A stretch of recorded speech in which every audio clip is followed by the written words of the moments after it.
오늘 우리에게 주시는 하나님의 말씀은 창세기 24장 1절부터 9절까지 말씀입니다. 아브라함이 나이가 많아 늙었고 여호와께서 그에게 범사의 복을 주셨더라. 아브라함이 자기 집 모든 소유를 맡은 늙은 종에게 이르되 청하건대 내 허벅지 밑에 네 손을 넣어라. 내가 너에게 하늘의 하나님 땅의 하나님이신 여호와를 가리켜 맹세하게 하노니 너는 내가 거주하는 이 지방 가나안 족속의 딸 중에서 내 아들을 위하여 아내를 택하지 말고 내 고향 내 족속에게로 가서 내 아들 이삭을 위하여 아내를 택하라.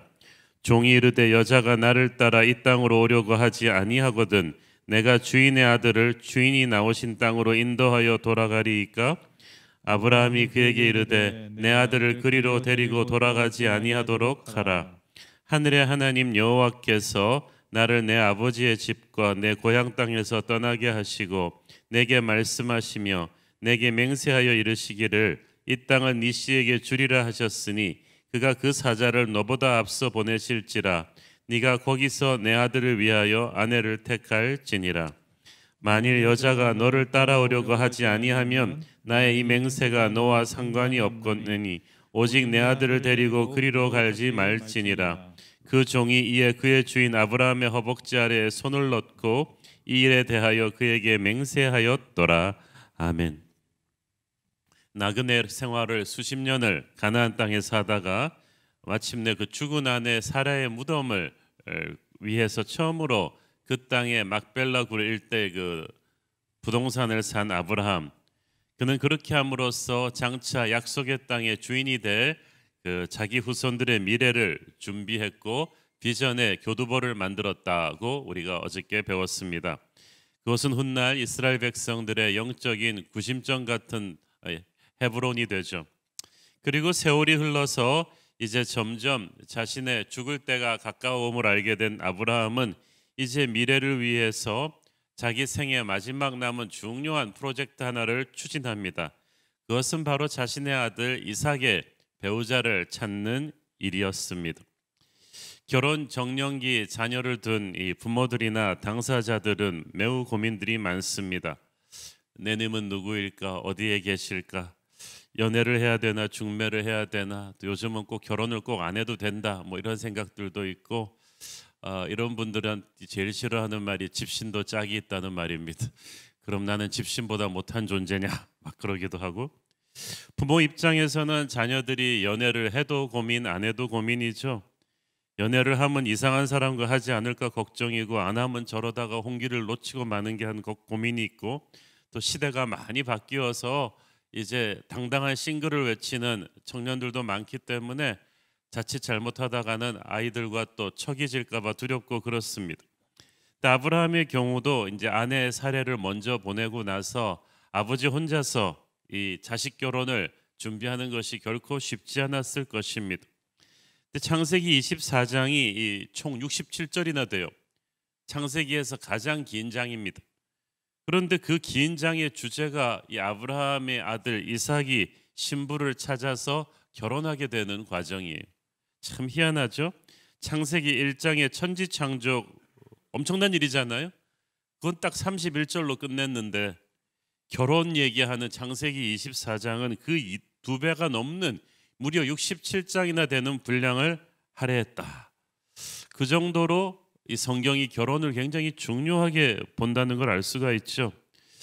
저도 개인적으로 인간의 생애에 가장 중요한 만남을 항상 세 가지를 보는데 하나는 예수님을 만나는 것이고 또 하나는 좋은 교회를 만나는 것이고 또 하나가 결혼입니다. 하나님께서 이 세 가지 만남만 딱 우리에게 선물로 잘 주시면은 인생에 비바람이 몰려와도 참 건강한 인생을 살 수가 있는 것 같습니다. 하나님께서 결혼을 너무나 중요하게 생각하셨어요. 그 성경의 순서를 보면 알 수 있어요. 천지 창조하신 후에 사람을 만드시고 바로 하신 것이 남자가 홀로 있는 것이 좋지 못하다고 바로 결혼을 시키셨어요. 그래서 창세기 1장의 주제가 천지 창조인데 2장의 주제가 결혼이었어요. 그만큼 하나님에게 결혼은 중요했고 결혼을 통해서 만들어지는 가정은 세상 모든 관계와 조직의 기초가 되는 것입니다. 믿음의 조상 아브라함이 인생을 마무리하기 전에 가장 정성을 쏟았던 것은 아들 이삭의 결혼이었습니다. 아브라함이 이삭의 그 신부를 찾아주는 그 과정에서 오늘을 사는 우리도 크리스천 메리지, 기독교인의 결혼에 대해서 중요한 원칙들을 몇 가지 배울 수가 있습니다. 첫째, 부모 자신이 하나님의 은혜가 충만한 하나님의 복을 받는 사람이 되는 것이 중요합니다. 1절을 보십시오.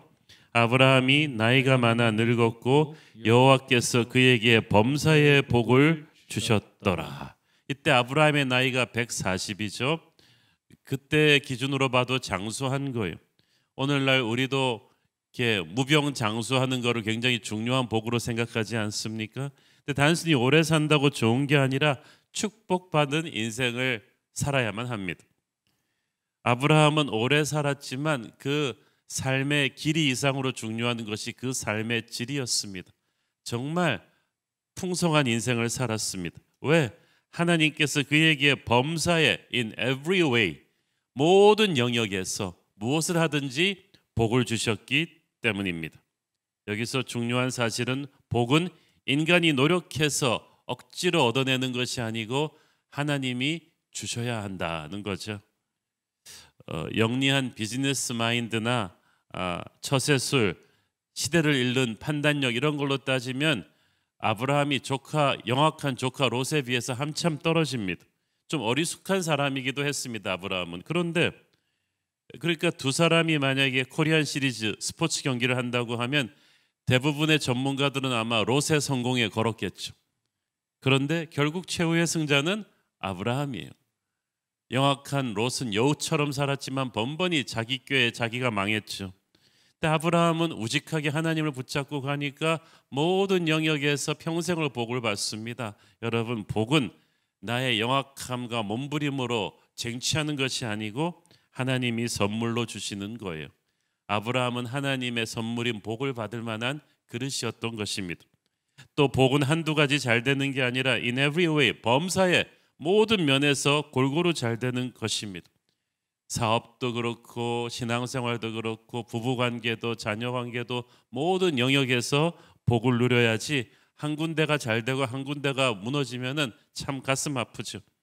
아브라함은 뭘 해도 하나님의 기름 부으심이 철철 넘쳤습니다.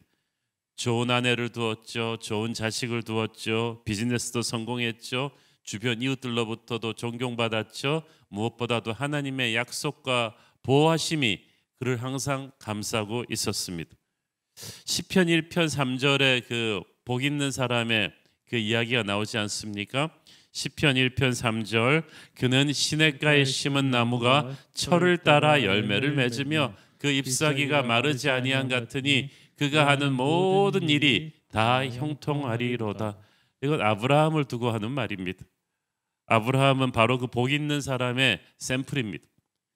또 진정한 복 있는 사람은 시간을 두고 지켜봐야만 되죠. 지금 잠시 복 받은 것 같지만 시간이 지나면 그게 복이 아니라 화가 되는 경우도 있어요. 그런데 복 있는 사람은 시간이 갈수록 에버그린의 복을 받습니다. 더 풍성해져요. 아브라함은 젊어서도 복을 받았지만 늙어서는 더 큰 복과 축복을 은혜를 하나님으로부터 받았습니다. 젊었을 때 한때 잘 나갔지만 곧 나락으로 굴러떨어졌던 조카 롯에 비해서 아브라함은 처음에는 불안했지만 갈수록 더 믿음이 단단해졌고 믿음이 단단해지면서 축복이 더 커져갔어요. 그래서 우리의 믿음의 성장과 이 축복은 또 같이 가는 것입니다. 자, 그래서 부모 세대가 하나님으로부터 받은 복이 있으니까 그 복의 물결 속에서 자녀 세대의 결혼도 이루어지는 것입니다. 그러니까 여러분은 자녀 세대 결혼을 준비할 때 먼저 자기가 복 있는 자가 될 생각을 해야지 그 드라마에 나오는 부모처럼 애비의 한을 풀어도 아비는 그렇게 못 살았지만 너는 결혼을 잘하고 뭐 그렇게 하면 안 돼요. 우리는 우리 자신이 하나님과 동행하면서 받은 복의 물결 속에서 아이들의 결혼도 준비해가는 것입니다. 자, 또 한 가지는 오늘 본문에 보니까 아브라함이 이 결혼을 준비할 때 2절 아브라함이 자기 집 모든 소유를 맡은 늙은 종에게 이르되 청하건대 내 허벅지 밑에 내 손을 얹으라. 허벅지 밑에 손을 얹고 하는 맹세는 당시 하나님의 이름을 부르면서 정말 중요한 서약을 할 때 하는 맹세였어요. 아브라함이 자기의 모든 집안 살림을 관장하는, 그러니까 기획본부장 같은 사람이죠. 이런 늙은 종을 시켜서 자기 평생 함께 온 사람인 것 같아요. 자기 아들을 짝을 구하는 일을 맡깁니다. 우리는 이 시간, 이 늙은 종이라는 말에서 이 사람이 오랜 시간 아브라함의 신뢰를 쌓아왔던 친구 같은 종이었다는 걸 알 수가 있습니다. 자, 결혼의 준비를 아브라함이 결정하고 추진하는데 이 늙은 종이 이 행동대장이 됩니다. 사실 요즘 기준으로 보면 이거는 좀 고리타분한 중매 결혼 같이 들릴 수도 있습니다. 결혼은 당사자들이 좋아서 해야 되지 않느냐고 할 수도 있죠. 그러나 결혼해서 살아온 사람들의 이야기를 종합해 보면 결혼이 신랑 신부 두 사람의 인생에만 영향을 미치는 게 아닙니다. 주변 모든 가족들에게 다 파장을 미치게 되는 엄청난 사건입니다. 그래서 요즘 같은 개인주의 시대에 역행하는 것 같지만 결혼도 공동체적인 거예요. 그래서 믿음의 부모가 자녀의 결혼을 오래 위해서 오랜 시간 배후에서 기도하고 준비해야 되고, 그리고 늙은 종같이 지혜로운 하나님의 사람들이 옆에서 같이 기도해주고 환경을 세팅해주는 것이 중요하다고 봅니다. 결혼에는 하나님의 때가 있는 것 같습니다. 이때 이삭의 나이가 40입니다. 그래서 우리 교회 청년부 졸업하는 나이가 40이죠. 부록의 나이입니다. 일찍 결혼하던 것이 관습이던 그 옛날의 기준으로 볼 때, 아니 요즘 기준으로 볼 때도 결코 젊은 총각이라고 할 수는 없죠. 그런데 희한하게도 하나님께서 이삭으로 하여금 40 될 때까지 기다렸다가 결혼하게 하셨습니다. 아브라함에게는 25년이나 기다려서 이삭을 태어나게 하셨던 하나님께서 이삭이 또 40이 되도록 기다렸다가 결혼하게 하셨을 거예요. 하나님의 때는 너무 늦지도 빠르지도 않고 정확합니다. 조급한 마음을 버려야 됩니다. 사실 이삭은 좀 마음에 그런 게 있었을 거예요. 아버지는 이미 나이 140인데도 아내들이, 엄마 죽고도 아내들이 많았는데 자기는 40이 될 때까지 이렇게 결혼을 못하고 있으니까 좀 조급한 마음도 있었겠지만 하나님의 때가 다 우리에게는 온다는 거죠. 셋째로 우리는 하나님의 섭리를 인정하고 따라야만 합니다. 3절을 보십시오. 내가 너에게 하늘의 하나님 땅의 하나님이신 여호와를 가리켜 맹세하게 하노니 너는 내가 거주하는 이 지방 가나안 족속의 딸 중에서 내 아들을 위하여 아내를 택하지 말고. 이 결혼의 주관자가 누구냐? 하나님이십니다. 아브라함이 어떤 조건의 신부를 찾아오라고 써주지 않았습니다. 염두에 두고 있는 어떤 타입의 사람도 없고 오직 하나님께 전적으로 의탁하고 믿음으로 나갑니다. 이로 미루어 볼 때 아브라함은 자식의 결혼을 위해서 나름 오랜 시간 골방에서 기도해 왔음을 알 수가 있죠. 그리고 기도한 사람답게 내 아들 이삭의 배우자는 반드시 하나님이 준비하셨다는 믿음이 확실했습니다. 결혼 정령, 저도 이제 아이들이 대학을 졸업해서 이제 결혼 정년기 자녀인데요. 결혼 정년기에 자녀를 둔 부모님들은 우리는 이 사실을 믿어야만 합니다. 하나님이 나의 자녀를 위해서 내가 기도해 왔다면 배우자를 준비하셨을 것이다 라는 믿음을 우리가 있느냐 없느냐가 중요합니다. 이 믿음이 있으면 마음이 조급해져서 아이를 푸시하거나 외형적인 조건만 보고 성급하게 결정하는 실수를 하지 않게 되죠. 비록 결혼 준비 과정에서 실패했거나 과거에 어려움이 있었다고 해도 하나님을 믿는 믿음을 버리지 말고 우리가 기도하며 다시 시작하면 됩니다. 하나님께서는 자신을 온전히 의탁하는 자에게 반드시 세상이 알지 못하는 새로운 기회의 문을 열어주실 것입니다. 여기서 중요한 것이 가나안의 딸들을 피하는 것입니다. 너는 내가 거주하는 이 지방 가나안 족속의 딸 중에서 내 아들을 위하여 신부를 택하지 말라. 자, 이게 뭐냐면요, 우리가 뭔가를 결정할 때 뭘 해야 되는지를 알려면 먼저 무엇을 하지 말아야 되는지가 확실해야 됩니다. 결코 타협할 수 없는 어떤 마지노선을 딱 그어야 되는 뭔가가 있는 거예요. 아브라함은 자기 자식이 어떤 사람과 결혼하지 말아야 되는지가 분명했습니다. 그 사람이 아무리 돈이 많건 아무리 명문대학을 나왔건 소용이 없고 이 지방 가나안 족속의 딸들은 안 된다는 거예요. 이 말씀은 마치 성경이 국제결혼을 반대하는 것처럼 해석할 수도 있는데 그거는 아니에요. 이것은 영적인 신앙적인 측면에서 말한 것입니다. 수십 년 동안 가나안 땅에 살면서 아브라함은 이 가나안의 문화를 잘 지켜보았습니다. 화려해 보이지만 이 가나안 땅이 얼마나 음란하고 우상 숭배에 젖어 있는지 알고 있었어요. 그래서 결혼하면 보통 남자는 여자에 약한지라 특히 이삭같이 온유한 성품의 남자는 거의 열의 아홉은 여자의 불신앙에 넘어가서 자식 세대 가서는 신앙이 완전히 없어질 것으로 아브라함은 판단했습니다. 정확한 판단이죠. 믿음은 영향력입니다. 전염성이 있어요. 부부관계처럼 서로 영향을 주고받는 관계가 있겠습니까? 아브라함은 믿음이 없는 여인을 이삭의 짝으로 줄 수는 없다고 결정한 거예요. 이게 쉽지 않은 일이에요. 사방에 예수 믿는 사람이 아무도 없는 땅이에요. 그렇죠? 우리 크리스천 청년들도 보면 너무 예수 믿는 형제들이 없다는 그런 불만을 많이 하는데 그 당시는 뭐 더했죠. 그래서 아브라함은 이 땅이 없으니까 다른 땅에 고향 땅에 보내서라도 찾겠다는 결심을 한 것입니다. 그래서 늙은 종으로 하여금 하나님께 맹세를 하고 보냅니다. 사실 세상적인 시각에서는 지금 아브라함이 살고 있는 가나안 딸들 중에서 며느리를 찾는 게 좋은 일이죠. 일단 멀리까지 고생하며 가지 않아도 되고 또 주변에 아브라함같이 이방인으로 와 있는 처지에 주변에 힘 있는 가나안 족장 지방과 사돈이 되면 이민자로서 아브라함은 이 땅에 이제 정착할 수 있는 거예요. 막강한 정치 기반을 구축할 수 있는 것입니다. 그러면 안정적인 삶을 살 수 있잖아요. 근데 아브라함이 그런 인간적으로 유리한 길을 택하지 않습니다. 믿음으로 좁은 길을 택합니다. 믿음의 딸을 기다렸기 때문에 아들이 마흔이 될 때까지 장가를 못 보낸 것이고 찾다 안 되니까 멀리 고향 땅으로 사람을 보내서 믿음의 신부를 찾아오려는 것입니다.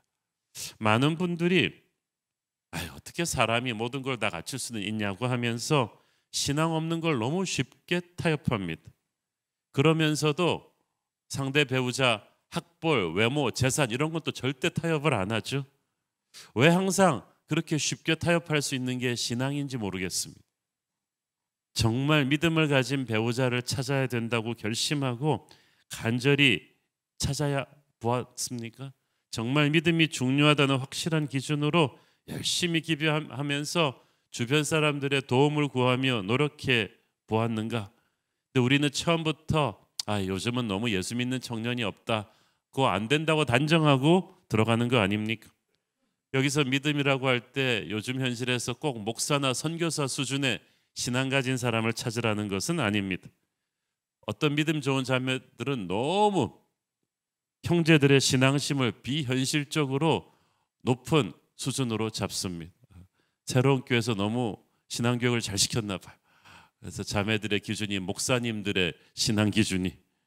그러나 그 정도는 아니죠. 지금 신앙 좋은 목사님, 장로님들도 20대 청년 때는 그렇지 않았을 거예요. 그래서 가능성을 보고 고르는 것인데, 하지만 중요한 것은 지금 믿음의 씨앗은 있어야만 합니다. 저는 그래서 만약에 불신자랑 교제를 했다면 결혼하기 전에 반드시 복음은 전해야 된다. 그래서 세례를 받게 해야 된다는 것을 지금도 강조하는데, 그래도 믿음의 씨앗은 있어야 같이 출발할 수가 있거든요. 결혼을 쉽게 가볍게 이런 대가를 치르지 않고 하려는 사람들은 이 아브라함의 결심에서 배워야만 합니다. 적어도 그 정도 결심이 있으니까 믿음의 조상이 되는 거예요. 세상적으로 깐깐하게 따지라는 얘기가 아닙니다. 아브라함이 인간적으로 깐깐하게 따진 게 아니라 믿음을 절대 기준으로 하고 사람을 찾으니까 쉽지 않았던 거예요. 하지만 그는 어려워도 포기하지 않았습니다. 주변의 가나안 족장들이 자기 딸을 주겠다고 아브라함과 사돈을 맺으려는 유혹도 얼마나 많았겠습니까? 근데 아브라함이 흔들리지 않았죠. 우리가 이렇게 대가를 치르더라도 영적 기준을 타협하지 않으면 눈물로 씨를 뿌리는 자는 반드시 기쁨으로 단을 거두게 될 것입니다. 다섯째로 자식에게 맞는 사람을 택해야만 합니다. 4절을 보세요. 내 고향 내 족속에게로 가서 내 아들 이삭을 위하여 아내를 택하라. 아버지를 위하여가 아니라 이삭을 위하여. 그 말은 무슨 말이에요? 이삭에게 맞는 짝을 찾으라는 거예요. 신앙이 1차 기준이고 2차 기준은 이삭에게 맞는 아내를 택하는 것이. 믿음이 있어도 나와 맞지 않으면 안 됩니다. 돈이 많거나 학벌이 좋거나 인물이 출중해도 나와 맞지 않는 짝을 만나면 괴로워집니다. 이건 옳고 그름의 문제가 아니라 밸런스의 문제인데 이 맞는 짝을 보는 지혜가 필요합니다. 우리가 이제 다음 주 본문에서 나오지만 리브가와 아브라함은 성격이 완전히 다릅니다. 맞는 짝은 다 똑같다는 뜻이 아니라 서로의 약점을 보완해 줄 수 있는 하나님의 짝이라는 뜻이에요. 그래서 지혜가 필요해요. 신앙적인 결단과 함께 지혜가 필요합니다. 그래서 오랜 세월 아브라함 집에 있으면서 이삭의 성품과 장단점을 잘 아는 늙은 종을 보낸 거예요. 늙은 종은 이삭이 뭐가 부족한지 어떤 짝과 맞을지를 알고 있는 거예요. 그래서 우리도 짝을 찾을 때 우리와 맞는 짝을 찾을 수 있는 지혜가 필요하죠. 결혼 정년기의 청년분들과 그런 청년들을 자녀로 두신 우리 부모님들 모두 아브라함을 보면서 거룩한 기준을 가지고 우리 아이들이 믿음의 배우자 만날 수 있도록 기도하십시오. 우리가 어떤 기준으로 기도하는가가 중요해요. 우리는 정말 중요한 것을 중요하지 않게 생각하고 오히려 하나님 관점에서 중요하지 않은 것을 너무 중요하게 생각합니다. 믿음이 정말 중요합니다. 맞는 짝을 볼 수 있는 지혜가 중요합니다. 우리의 자녀도 우리 자녀의 배우자도 정말 하나님을 사랑하는 사람이 될 수 있도록 간절히 기도합시다. 저도 우리 아이들을 위해서 기도할 때 그것이 가장 뜨거운 기도 제목입니다. 믿음의 사랑과 만나서 믿음의 명문가를 이루는 것, 그것이 세상 최고의 복인 줄 믿습니다. 그것은 우리 부모의 결심과 기도에서 시작할 것입니다. 우리 함께 한번 기도하겠습니다. 하나님 은혜를 감사합니다. 아들의 결혼을 준비하는 아브라함을 보면서 우리는 믿음의 부모가 자녀들의 결혼을 위해서 얼마나 확실한 기준을 세우고 애틋한 마음으로 기도하고 기다려야 하는지를 배웁니다. 이 문제를 너무 쉽게 생각하지 않게 하시고 온전히 하나님을 의탁하게 하옵소서. 예수님 이름으로 기도했습니다. 아멘.